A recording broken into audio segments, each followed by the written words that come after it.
I told my husband he needs to choose between me or his elderly mother living with us after I found out she's been secretly feeding our 1-year-old daughter honey and other foods I explicitly told her were unsafe.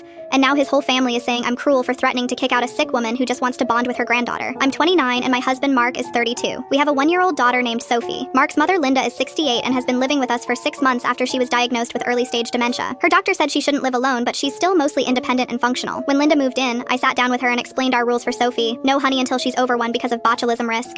No choking hazards like grapes or popcorn, no added sugar, nothing that's not on the approved list I gave her. Linda seemed to understand and said she'd follow my guidelines. About 3 weeks ago, I came home from running errands and found Linda giving Sophie a spoonful of honey. I freaked out and grabbed it away. Linda seemed confused about why I was upset. I reminded her that babies under 1 can't have honey because it can cause botulism poisoning. Linda said a little honey never hurt anyone, and she'd given it to Mark when he was a baby. I explained that guidelines have changed and it's genuinely dangerous. She apologized and said she forgot. I talked to Mark about it. He said his mom's memory is getting worse and we needed to be patient with her. I said I could be patient about a lot of things, but not about our daughter's safety. Last week I was working from home in my office when I heard Sophie making happy sounds in the kitchen. I went to check and found Linda feeding her chocolate pudding. I asked what she was doing. Linda said Sophie loved it and had already eaten half the cup. I was furious. I asked why she was giving a 1-year-old chocolate pudding. Linda said it was just a treat and Sophie was fine. I said Sophie isn't supposed to have added sugar or dairy in large amounts yet. Linda said I was being too strict and babies need to try different foods. I took Sophie and the pudding away. Linda started crying and said I was being mean to her. I said I'd specifically given her a list of safe foods and she kept ignoring it. When Mark got home, his mother had called him crying about how I'd yelled at her.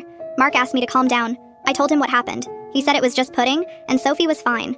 I said that wasn't the point. That night after Linda went to bed, I found a bag of candy in her room and some cookies. I realized she'd probably been sneaking Sophie treats when I wasn't around. I told Mark I wanted his mother to move out. He was shocked. He said she has nowhere else to go and we'd committed to taking care of her. I said I'd committed to taking care of someone who would respect our parenting choices, not someone who deliberately fed our baby unsafe food. Mark said his mom has dementia and doesn't remember the rules. I said then she can't be trusted alone with Sophie. And since I work from home, I can't watch both of them all day. Mark suggested his mom could stay but not be alone with Sophie. I said that wasn't realistic in our house and I didn't want to police her constantly. I said either she goes or I'm taking Sophie and staying somewhere else. Mark said I was being cruel and heartless, that his mother is sick and scared and just wants to bond with her granddaughter. I said she can bond without potentially giving our baby botulism or choking her. Mark's sister called and said I was a terrible person for threatening to kick out their sick mother. Mark's brother said I was overreacting and that kids eat stuff they're not supposed to all the time. Linda cried to me directly and said she'd be more careful. I said she'd already said that twice and I couldn't trust her anymore. My mom thinks I'm being too harsh and that Linda doesn't mean any harm. My best friend thinks I'm completely right and that safety comes first. Mark has been sleeping on the couch for 3 days. He says if I force him to choose, it will end our marriage. Am I the asshole?